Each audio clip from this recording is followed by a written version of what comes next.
So what do you bring to an interview?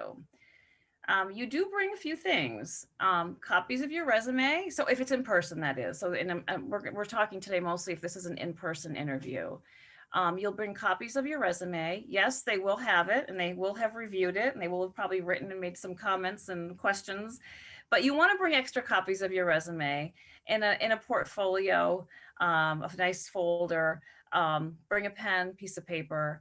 Um, it's perfectly fine, acceptable for you to jot certain things down during interview, that information that they share with you. You don't write every single thing down, but it's certainly fine for you to make note of specific things that you want to remember and write down.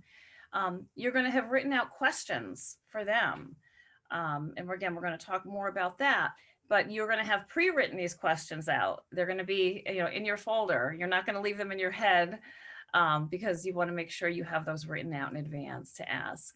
You're going to bring a copy of your list of your references, the folks that who have agreed to serve as references for you, and directions to the interview site. If it's a place that you have not been, make sure that you know where you're going and bring directions. And again, we're going to talk about timeliness but again, know where you're going and leave extra time when you're interviewing.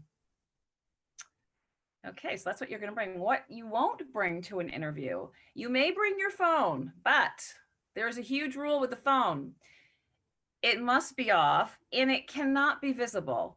So if you put it in your suit pocket and your purse, brief, whatever, or just leave it in your car or leave it at home, but it should never be visible during an interview, not even on the table. Again, it's a distraction, and even if it's off. Okay, so make sure your phones aren't seen.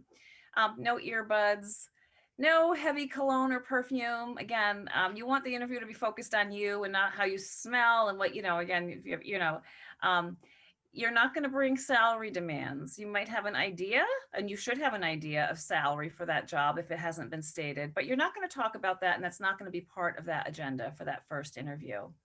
And certainly, you never want to bring a negative attitude to an interview. Again, you want to be as positive as possible, and you want them to see, a positive attitude.